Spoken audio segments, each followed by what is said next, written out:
This happened months ago, and I still don't know if I did the right thing.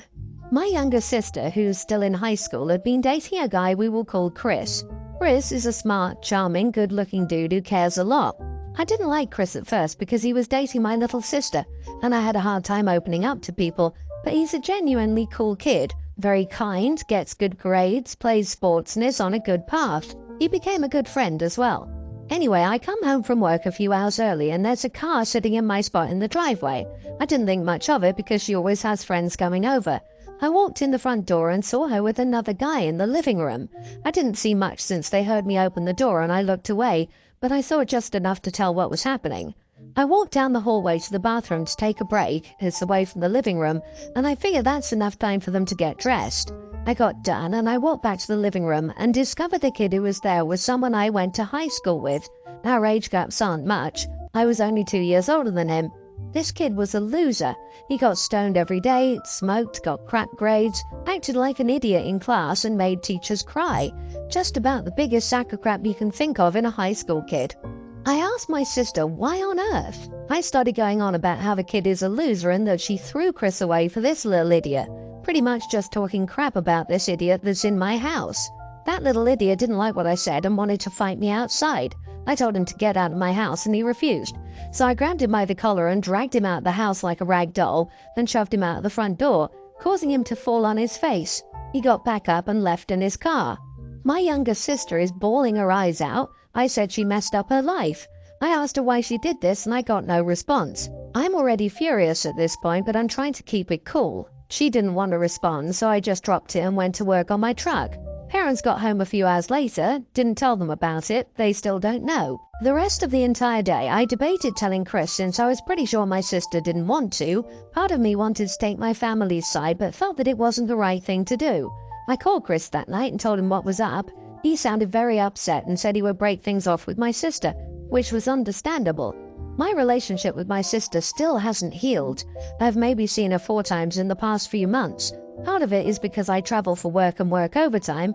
I don't like how I was involved in this, and if it were up to me, I wish I didn't go home early that day because I do feel bad sometimes. But when I saw what was going on, I put myself in Chris's shoes and what I would have wanted if I were him.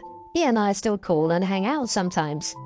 Edit, yes, I know it sounds weird that I grabbed a high school kid and dragged him out the house, but we did go to school together and I had a class with him, but he refused to leave the house and wanted to fight.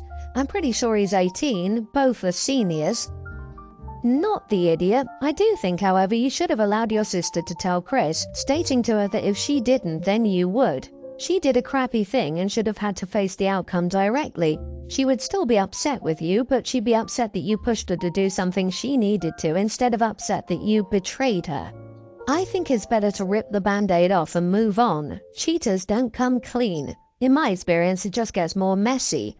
That opportunity you give them to have a sudden turnaround in personal integrity, they instead use to weasel parents and others on their side to pressure you into silence, or they come up with some twisted half-truths and gaslight the person being cheated on. The person being cheated on is being kept in the dark and others are being made to feel an accomplice to it. You did right by the innocent guy who was being cheated on. 100% agree. If my SO was cheating, I'd want to know ASAP so I could break up immediately. Cheating and lying about it for a long time will hurt way worse when they find out it's been going on and they've been lied to forever. Instead of wasting his life and time, he can quit wasting his time with the cheater and start to move on and find a real girl who won't betray him. I, 25 female, just got engaged to the love of my life, Ben, 30 male. We wanted to throw an engagement party and let our families get to know each other better. My sister, Avery, 31, the favourite among all family members our whole lives, came back home the week before the engagement party. She's been travelling worldwide, Southeast Asia, Africa, Middle East, as a physician and now opted for a change in her life. She has always had the spotlight. Even at my high school graduation, she wasn't even there, everyone mentioned how amazing she was because we went to the same school and how I had followed in her footsteps. Wherever she goes, she makes everyone else disappear. Before the party, I told her how this party was important for both Ben and me. I also asked her to, for once, let the day be about me. She agreed. During the party, everyone from my side of the family just briefly saw us and went to Avery to ask her about her adventures in Uganda or Yemen. In just half an hour, she had the whole family around her. I called her out and said she needed to try not to take the spotlight again. She said I was being ridiculous and that it wasn't her fault she had a life people wanted to know about. I told her she could either go back inside and keep a low profile for the rest of the night or leave the party and talk about herself as much as she pleased. She called me pathetic and jealous and left. My parents are mad at me and say I should have understood the situation and made a better judgment. Am I the idiot? I feel mixed on this one. For one, it's not Avery's fault that people are curious about her life, but on the other hand, you addressed this with her. You asked her to let your engagement party be about you, and she agreed. You wouldn't have cared if the same group of people had assembled around Aunt Maud to hear the thrilling story of her recent hip replacement. I think you are the idiot. If you wanted your sister to make herself small and silent, you shouldn't have invited her. OP's not the idiot. If she can manage to become a physician, she should also be able to divert attention away from herself. She ignored your request. She's the idiot. While your parents may undoubtedly be proud of her, they should be proud of both their daughters and understand your feelings. They're also the idiots here. This does not bode well for your wedding. Hi, Aunt Jane. Yes, I'm well. I'd love to discuss my travels with you, but maybe another time. Tonight is about OP and Ben. How hard is it? And what's next? The older sister suddenly finds a guy who decides to propose to her during OP's wedding dinner. And when confronted, I would say, but I'm in town for a few days and that's why my fiancé decided to propose to me right now in the presence of our family.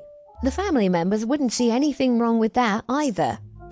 My daughter-in-law does not like me. My son got her pregnant in college and I told him to get a paternity test since he was not exclusive with her and she wasn't either. He told me she was seeing other people.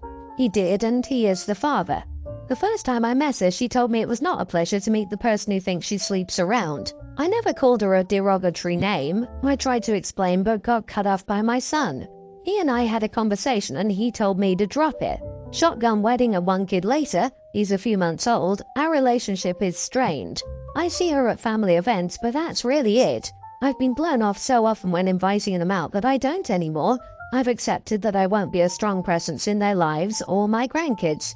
Now the family rotates who does holidays. It's her time to host Thanksgiving. I sent a text asking what time I should be over and if they wanted me to bring anything. She told me I wasn't invited, but my husband was. I discussed it with him and we decided to host our own. I informed the other kids what happened, and I would have dinner at my place if they wanted to come. Well, none of the other kids are going now, and I'm getting texts from her and my son that I'm acting like a jerk and to cancel my Thanksgiving gathering. I sent a text with screenshots about not being invited to my son's house. He said he didn't know I wasn't invited and thought I was hosting to anger his wife. He sent texts that confirmed that. Edit. I called daughter-in-law to ask how he presented the paternity test and if they were exclusive at the time, no pickup. I got thrown under the bus and they were on a break when she got pregnant. Apparently they dated for about 2 months, had a break, became buddies again, and got back together. Then she found out she was pregnant. He presented it as me forcing him to have the test.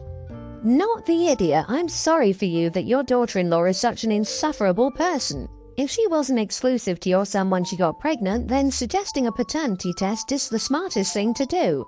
If she feels slighted by this, then it's her fault. You did nothing wrong, and the fact that she blames you shows that she blames herself but can't admit it. I'm really happy for you that your other kids are standing by you here. If she wants to invite your husband but not you, it just shows what a pathetic human being she is. I pity your son and grandkid having to live with someone like her. Info.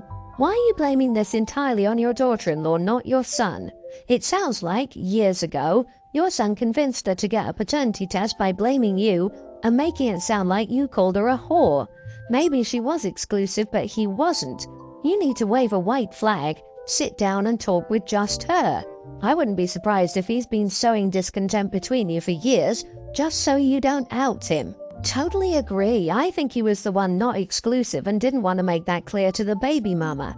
He lied and has to live his whole life now because he's a coward who can't say, yes, I wanted you to have a paternity test. If I was 100% sure my mother-in-law called me a sleep-around while I did nothing wrong and just so happened to carry her son's child, I'd be on low contact for years too.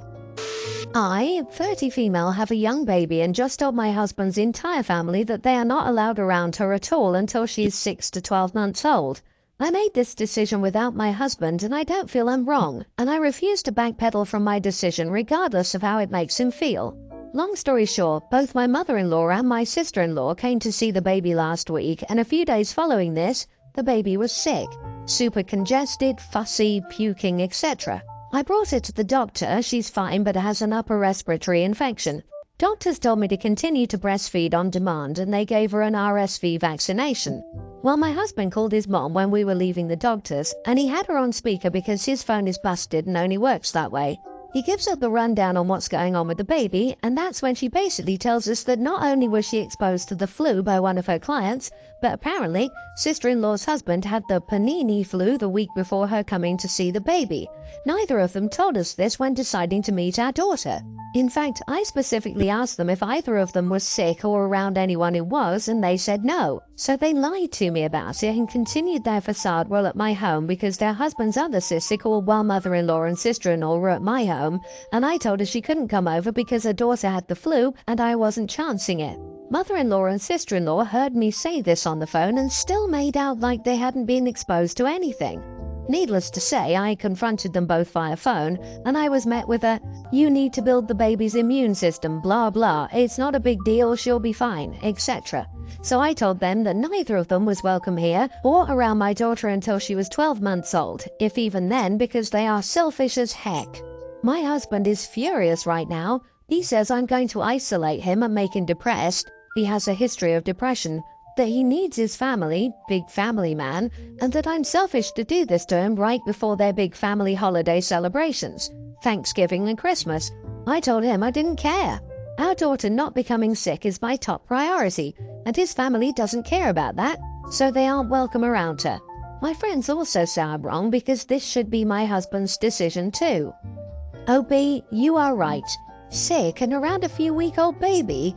What did they think? Sorry, hubby, baby girl first. Honey, does your husband have more family members besides the lying mother-in-law and sister-in-law? Because you only cut those two out, not his entire family. For real, he needs to go visit family on his own and cleanse himself appropriately after visitations. If he needs to be around them that bad, then he needs to take the proper steps to also keep his baby safe. Good job, OP. Don't back down. Keep your child safe. As the father, he should also prioritize keeping his child safe over feelings. He is responsible for his own mental health and needs to navigate that appropriately. I don't think it's fair to your husband to cut off his family. I'd recommend a compromise with him. His family needs to mask and wash up before any contact with the baby. If your husband doesn't support that, I'd return to the full no-contact decree. Do you actually believe people as selfish as OP's in-laws will mask up or wash up if asked? They deliberately exposed a newborn to illness. This is a screw-around-and-find-out moment for these people. Not the idiot. Your infant daughter comes before selfish people, including family. Dear husband can go see his family all he wants, and you and baby girl can stay home and away from disrespectful people. I, male 48, have been friends with James and Annie since we were teenagers. They got together in their late 20s and swiftly had kids, including a daughter, Emily, now 19. James and Annie were kinda crazy as teenagers and in their 20s. Both of them were at every party, taking drugs, having casual intimacy, and lots of boyfriends and girlfriends, which is their choice. As parents, they were very relaxed and honest with their children about their lifestyle. Now Emily is traveling and clearly doing the same. She posts a lot on Instagram, demonstrating this. In addition, my daughter, same age, has said that she is very fun. Recently, we all went for dinner, me, my wife, James, and Annie. Naturally, we talked about our kids. Mine are at college and working. They were talking about Emily and how they think she's being young and it's her time of life to do it. I said, the apple doesn't fall far from the tree, I guess. James asked what I meant, and I said, well, she seems to have a lot of boyfriends and parties. James got mad and asked me not to speak about his daughter's friends. Subsequently, Annie texted my wife and said it was an inappropriate comment. Am I the idiot for saying it? Yeah, you are the idiot. Dude, why the heck would you even say that? I'm genuinely asking why you were so concerned about their daughter's life exactly.